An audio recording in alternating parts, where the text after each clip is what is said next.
this as well. Just really quickly, I'd just like to give thanks, and we'll just take a second. But first I want to thank our sponsors.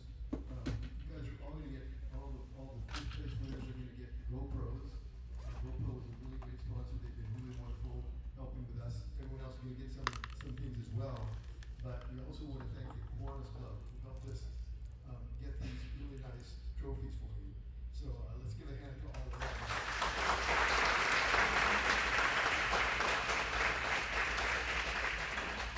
So the people that worked on this, I just have to thank them all. Gary Stein, Peter Ditto, Lynn Smith, Perry Payne, Joe Willix, Tara Torburn, Crippen Wagner, Tom Danka. All of these people are really, really important in making this thing happen. So, but one last person that I really need to thank, and he's here tonight. He's the Oceanside High School photography teacher, and his name is Justin Moody.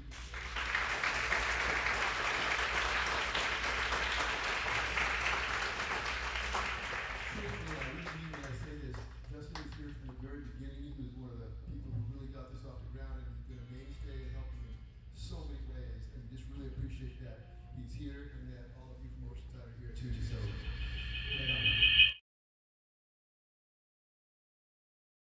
Education Committee, which is the one that puts this on for the museum, is here tonight, and I think I'd like to introduce him. He's been really instrumental in making this happen as well. And I'd like to just introduce him, Steve Flora.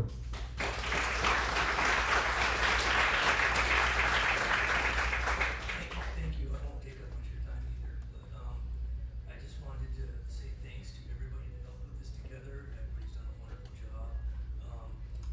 We got our esteemed mayor, Esther Sanchez, is here. Thank you for joining us. And the city of Oceanside has been amazing working with us. But most importantly, I would just like to thank the families that supported all the students that put in the photos and everything. You guys are what makes us work. The families with backbone. So thank you all, and the teachers as well. I'm sorry, the families and the teachers. So thank you all. And great job.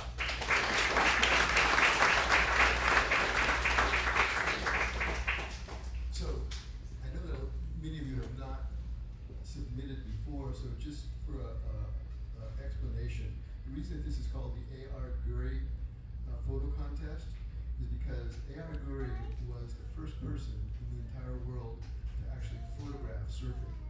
He did that in like 1907. So he was around for a long time before anybody else realized that surfing was as important as it is. And so we pay homage to him because of that. That's why it's called the A.R. Gurrey contest. And here to tell you a little bit about the A.R. Gurrey is our host for the night, Peter McBride.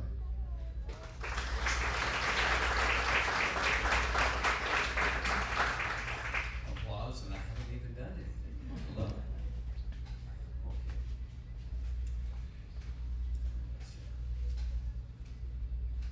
Now on these slides, as you're going to see, there's some text will be there. And yes, I'll be reading the text while you look at it. The idea would be you get to study the photo while I read you the background. Okay, but feel free to read it as well, but that would be the idea. So we'll take a look now. We'll move on. The credits here. Before we begin the celebration, I'd like to take some time to acknowledge all the dedicated people involved to make this competition happen. We also want to briefly explain the life and legacy of A.R. Gurrey Jr. and how influential he was in the history of surfing. Now please understand, back in those days, a camera was a piece of wood. He was working with a piece of wood and trying to get surf photography with that. Imagine the challenge. So let's take a look and see what goes on. Alfred Richard Gurrey Jr. was born in 1862 in Kansas. He went to college at UC Berkeley and graduated with a civil engineering degree. After working as a San Francisco engineer for 7 years, he followed his parents to Hawaii in the late 1890s. Gurrey was captivated by the beauty of the Hawaiian Islands, and he wanted to portray Hawaiian culture. So he left his engineering career to pursue business and art in 1902. He opened his first art gallery in Honolulu, which quickly became a local favorite artist hangout and contributed the artists to the hub of the artists in Honolulu. Business was successful because of his friendly and caring actions, and he invested a lot of his time, money, and talent in the local artists. And by 1909, he opened up 2 more galleries, completing his 3 galleries known as the Gurrey's Limited.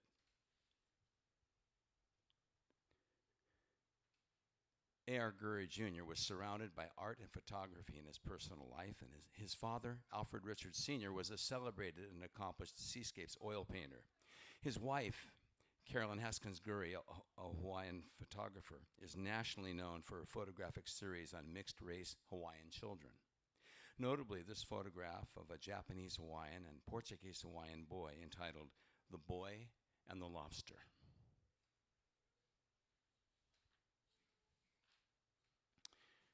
The Surf Riders of Hawaii. Now, A.R. Gurrey Jr. handmade the first ever surf photography booklet called The Surf Riders of Hawaii, published in 1914. According to surf historian and photographer Tim de la Vega, there are approximately 12 known copies that exist worldwide. There are 2 versions which both have 6 leaves of heavy woven paper, 8 mounted gelatin silver photographs featuring Waikiki surfers and a selection from the poem Childe Harold by Lord Byron. The next several slides show these rare hand-mounted photographs by A.R. Gurrey Jr. in the correct order. Gurrey Jr. is known as a pioneer of surf photography because he didn't just document the sport, he captured its essence. He was an avid surfer who knew where and how to capture surf riders gliding. He understood the movement, the energy, and the connection between the surfer and the wave, what surfers know as stoked. He used boats and canoes to get closer to the action, a technique that was groundbreaking at the time. He would be lucky to get back to shore with 1 negative that wasn't damaged by water. He also was a member of the surf club Huinalu, or Club of the Waves, founded in 1908 in Oahu, Hawaii. Now, being a member of the surf club Huinalu and a close friend of Duke Manamoku, A.R. Gurrey Jr. could get unique images that captured the many aspects of surfing. Duke Manamoku was young, Marston Campbell on his shoulder. This is Duke Manamoku with young Marston Campbell on his shoulders, or according to the Bishop Museum, known as Charlie Little.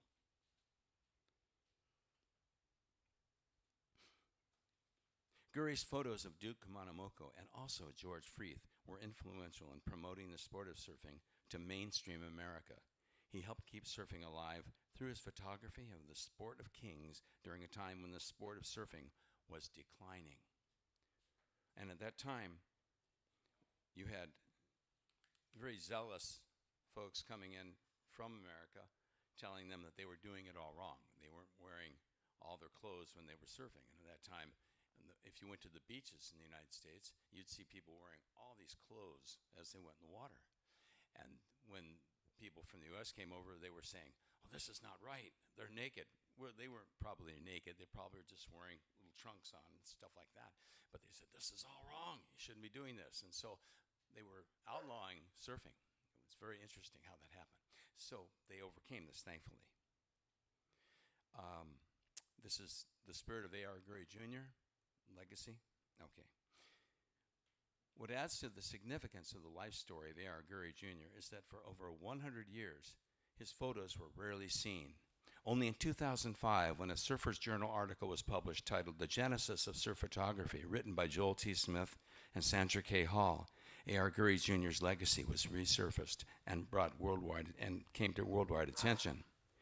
Many surf historians spent years researching and connecting with family members of A.R. Gurrey Jr. Sadly, it was found out that he stopped taking surf photos shortly after his booklets were made, and no one clearly understands why. He then focused on his art galleries, but due to financial constraints, he closed his last art gallery in 1923. Unfortunately, further tragedy fell upon him when a home fire and flood destroyed many belongings, including all of his photo negatives. Grief struck again when his wife died soon after that in 1927. A.R. Gurrey Jr. died in 1928 at the age of 53. His father outsurvived him and was often mistaken for Jr. Currently, there is a TEAM of dedicated surf historians or discovering more about this lost pioneer who deserves more recognition the more we learn about him. This is why we honor A.R. Gurrey Jr. by having this annual surf photography competition in his name, sponsored by the California Surf Museum. And this includes a collaboration of the local surfing community with the local middle and high school educators and photography students. So we thank you for taking the time to dive deeper and reflect on this amazing tribute to the father of surf photography and to understand the importance that this event brings to our community. And we have some credits on there, just you can see where we got our sources there, if anybody's interested. Do you want? Yeah. Thank you, Pete.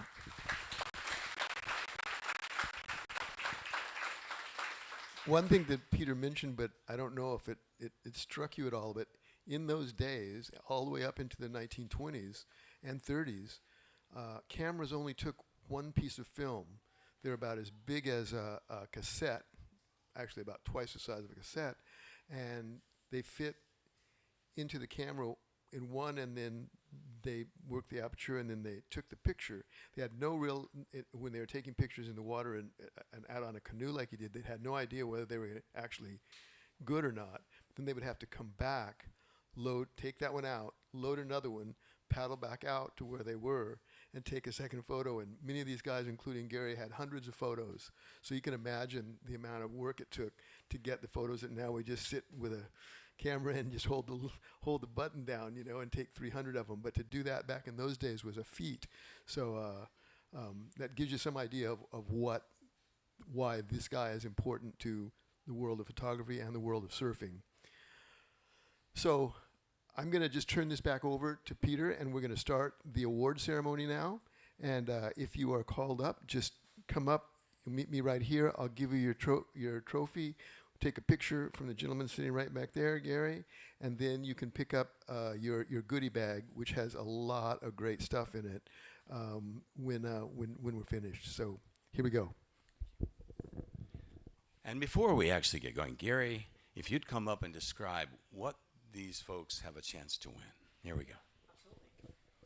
So again, we want to give a big shout out to GoPro for sponsoring our event for tonight. So in addition to getting your trophy, you're also and having your photos displayed throughout the summer here in the museum, you're also going to get a goodie bag. There's a nice issue of Surfer's Journal. If you've never seen Surfer's Journal, it has some of the best surf photography you'll ever see in there. There's also a tripod mount in there for photographs at home. There's also an iPhone waterproof case in there. For our first place awardees, they'll all be getting a GoPro Hero 13. You're going to get 2 different mounts, a surfboard mount, a wall mount, a float case for it, SD card, all sorts of goodies that you can walk away with. For the best in show, they're going to get the collector's edition of that. So in addition to that, there's a bunch of accessories, including lenses that go along with that, as well as all the other goodies in the case. So I get the fun part here. I get to hand all that stuff out. So Peter, I'll turn it back over to you. Thank you. All right.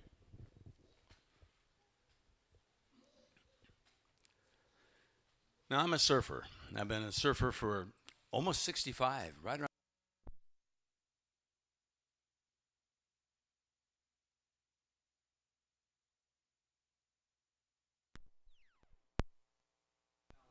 One, two, three. Yeah, we got it. Okay. Anyway, I've been around for about 65 years in the water. Maybe a couple of you recognize me or have seen me before. Anybody seen me before? Yeah, okay. I'm also a substitute teacher in Oceanside District, and I get around there too. I am a teacher. That's what I'm going to emphasize. And one of the things I teach my students is to proofread their work. Well, I screwed up here. We have a slideshow. I didn't proofread it in time. So there's some typos on that, and I want to play a game with you. I want to see if you can spot the typo with me, all right? And then we'll go catch that correction, okay? Surfers are not always noted for their grammar, but is rising. It's getting better. So we'll go through this, and we'll point out a few things that need to be fixed on that, but it's okay. But the prizes are for real. Here we go. See if you can spot them. Okay, first, the first honorable mention is Beneath the Waves, C.C. Sexton. Now, I'll describe this as it says here, and you take a look at that picture. Taken from the Oceanside Pier on one of the days of a surf competition. Okay? I believe this was a perfect shot of a surfer going inside a wave as he glided along the water. Okay, Cece? Cece here? Yeah, please come.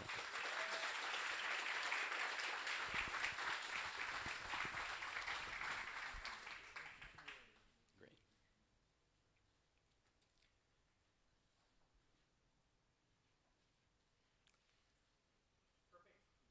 Nice going, Cece.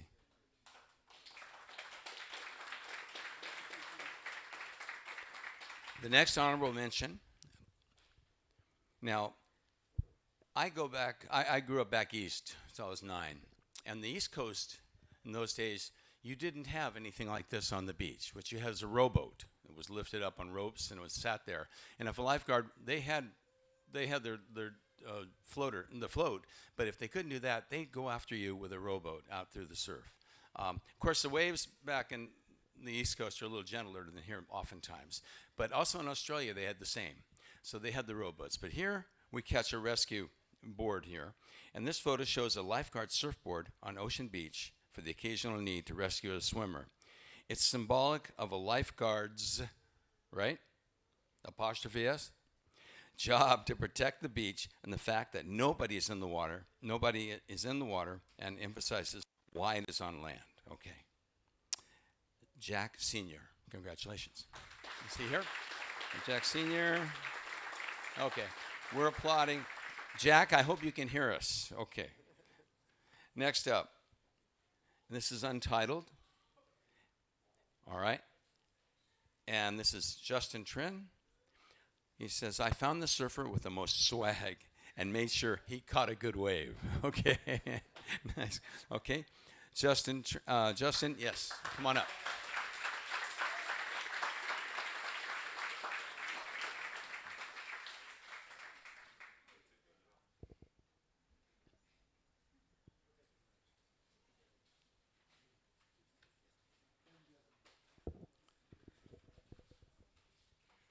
Okay, and the next one is entitled Infinity Pools by Gavin Rose.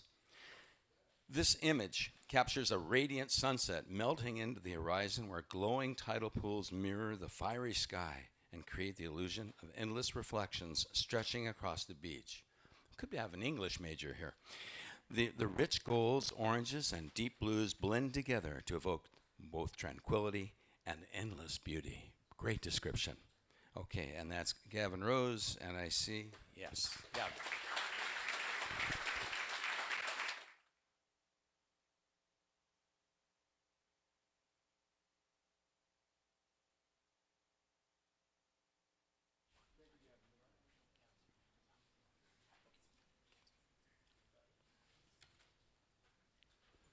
Next one is entitled Ocean Trash. Hudson Siegel. This photo was taken after a storm and pictures all the trash that washed into the ocean off of the streets. It's something you see those. You've seen those signs in the gutter where it says this goes to the ocean, the blue water, and so forth. That's for real, and you're looking at evidence that that's the real thing here. So we'll take a look in there, and this is Hudson Siegel. Is he here? Okay. Yeah, Hudson.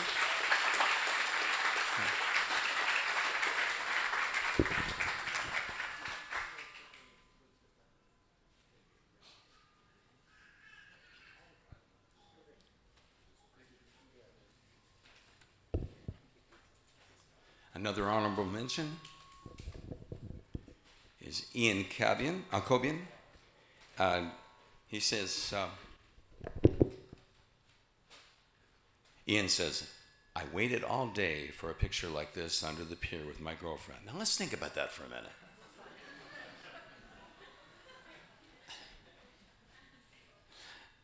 The waves weren't coming like I wanted them to until, wow, 4 hours later. But he did get the shot, and that's the important thing here. Okay, Ian?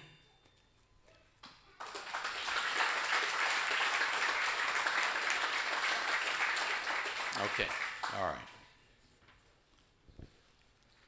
Yes, that's one to be held. Okay. Edge of impact. I'm getting a bit of feedback. Is there a way to... I haven't... Okay, try another mic here. Okay, not up? Yeah, I wonder if... yeah, maybe it's like this. Is that better? Yeah, there we go. Okay. Edge of impact, DJ Milan.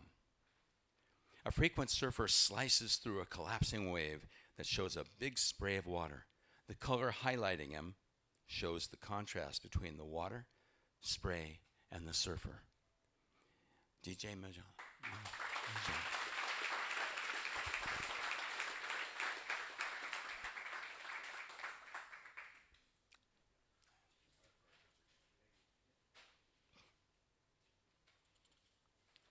Surfers in the skyline. Audrey Waston. Now, I don't believe Audrey's here, but she certainly caught the spirit of surfing with this picture. And she describes it this way. Two surfers emerge from the ocean, but are still laughing and talking together, even after an exhausting day in the freezing cold water. All right, congratulations.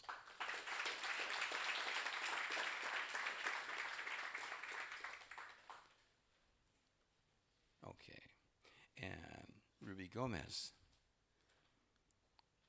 Where time meets tide.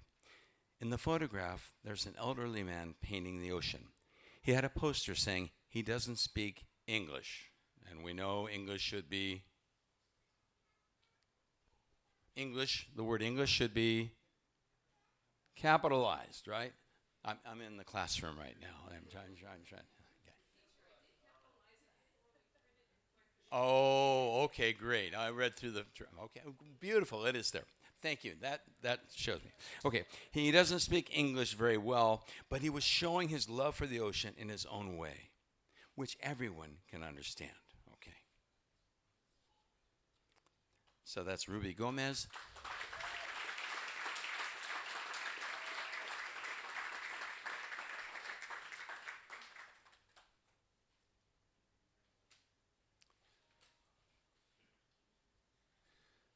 Okay, and now the surf action, the winners in surf action from the land. These are photos taken from the beach or from some sort of land. Okay.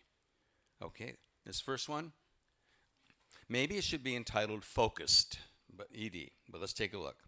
Rira Frausto. This photograph captures an intense moment. The black and white editing makes the water look more intense and makes it easier to show how focused he is. Okay. And that is Alira Frausto.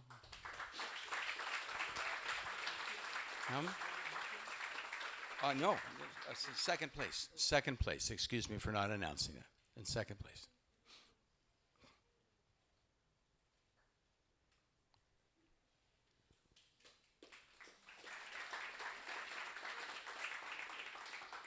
And in first place, surfer catching a wave, Elijah Mesa.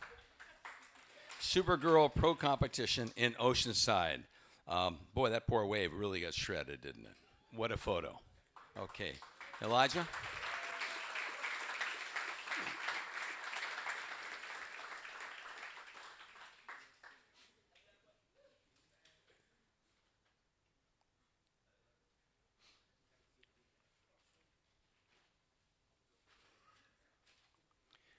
Our next category is surf action from the water.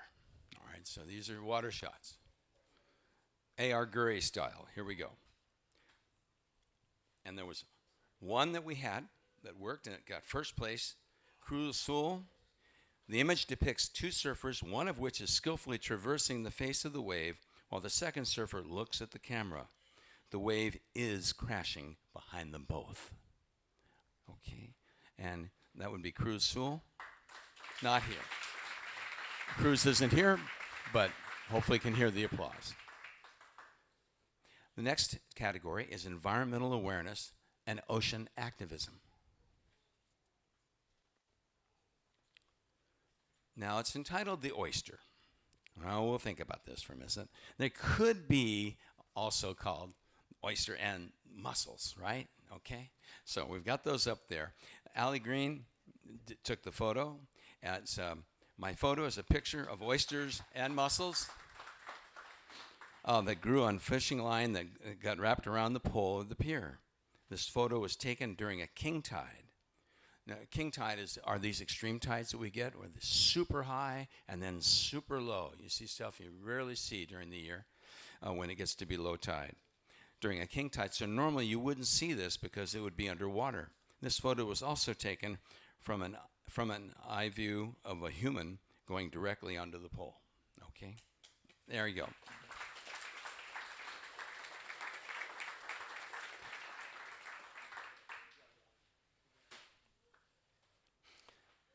Now, taking for shoreline protection, first place, Eric Lopez. A long exposure photograph capturing dredged sand being piped onto the oceanside beach. As most of you know, they dredge the harbor and they take the sand and they dump it out near the pier, on top of, in front of the pier, and then below it, south of it. And this happens each year. If they didn't do it, ships or boats couldn't get outside the harbor because of the waves keep breaking. But also, Carlsbad's very happy we do that because that sand works its way on down the coast to them too, so we get to share the wealth. All right. So, Eric Lopez, first place.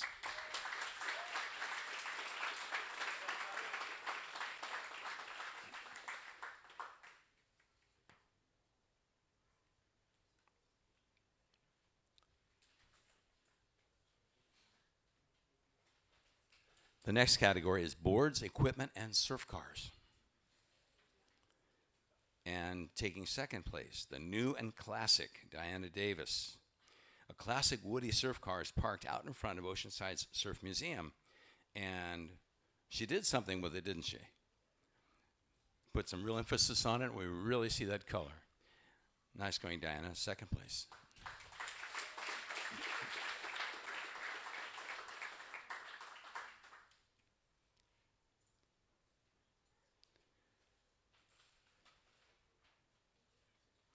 And in first place, Adonis Lucas.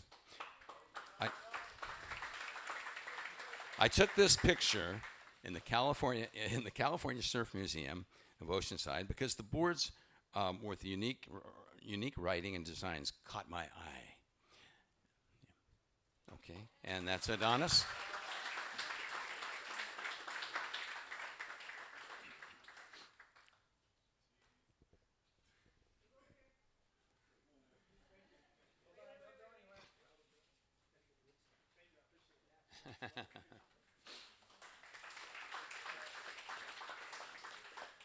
Next, we have the category of seascapes and lineups. All right, this was a tough one, after the storm. Now, that picture there, do you see something in the left-hand side of it? What do you see there? You see a rainbow. You're going to go up to the photo that's up there in the frame, and you're going to look at it, and you go, there's no rainbow there. And you're right, it's not there. It's right here. What happened was the prints came out 20 inches and the frames were 18. So we had to trim 2 inches off of all these pictures to get them in the frame.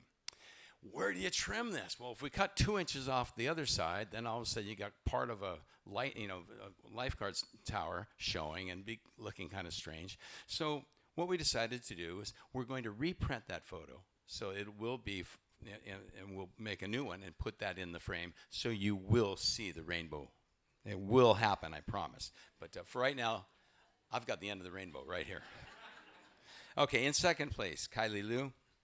As the storm starts to lift, the lifeguard tower stands against the horizon of ocean, clouds, and soft light from dawn. A glimpse of a rainbow aligns with the waves guiding the eye across the seascape. Great writing. Kylie? Great photography.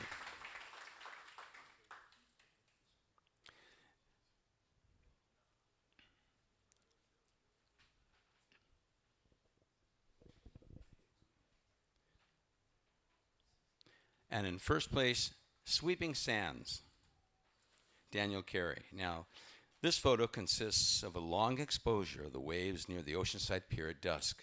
As the tide comes in It begins to flow over sand art painted by a local artist. Nicely done. Daniel Carey.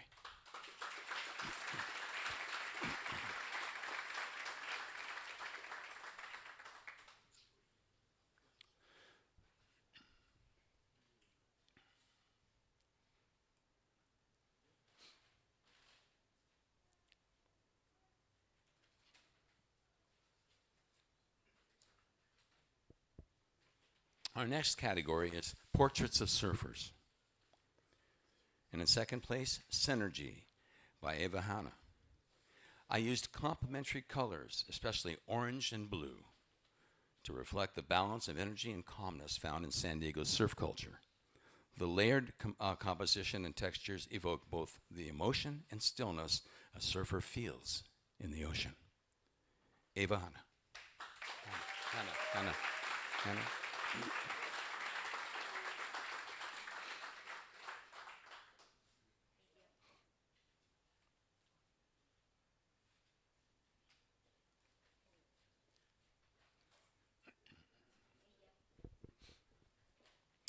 And in first place, lifeguards, Andrew Houston.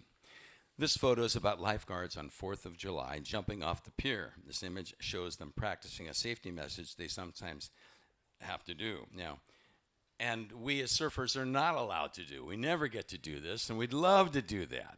In the old days, they could do it. Okay, thanks for the picture, Andrew Houston.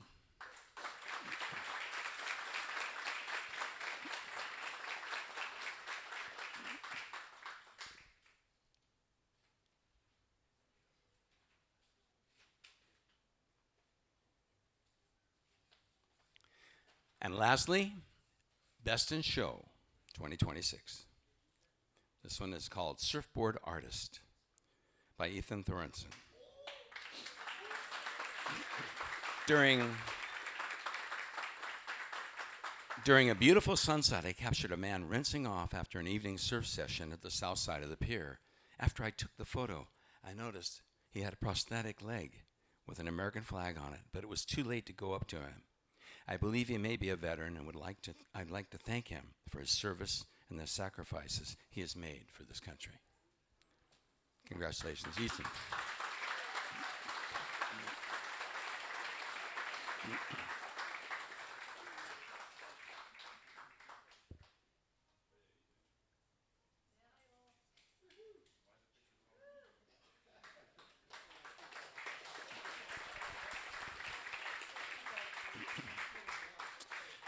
All right, I want to mention two things here.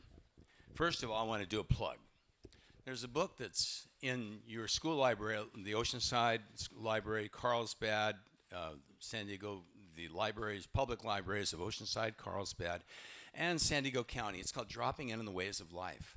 And what it is a group of life lessons from the perspective of a surfer. And I put this together to try to help you guys at your age take a look and see things you're going to go through. Now, I went through stuff. You're going to go through the same stuff in different ways, but we all go through it, from trying to make friends, dealing with heartbreak, dealing with bullies, all that kind of stuff. There's a lot of stories in here. And it's of course, it's Amazon, and we have it over here at the Surf Museum. But the idea is you might want to take a look at it and see. There's some lessons in there that could be of a lot of interest to many of you. The second thing besides that is that we're considering creating a new category next year, and it would be called the GoPro Photo, all right? And it would be pictures taken specifically with a GoPro camera, like the ones that we're giving out, or ones that you might already have. But that would be a category. It doesn't necessarily have to be from the water, but it would be a photo taken with a GoPro camera. So in honor of GoPro for supporting us for so long, we'd like to have a category in their name. This concludes this part of the program. Jim? So I don't know how many of you feel like you would like to go on and do something with photography, whether that's professionally or whether that's just for your own enjoyment. But what I'd like to do now is introduce a gentleman who's been a very successful surf photographer and general photographer for many years, who might give you just a few tips and maybe a little inspiration as to what you would need and what you would need to do to make that. And his name is Lance Smith.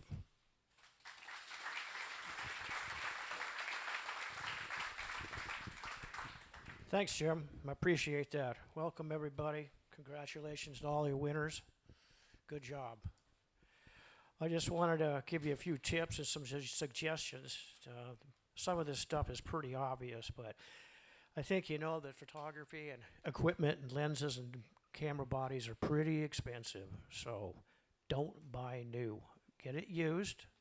And a lot of these companies out here will sell you a warranty and a camera that is definitely going to work just as well as a brand new one.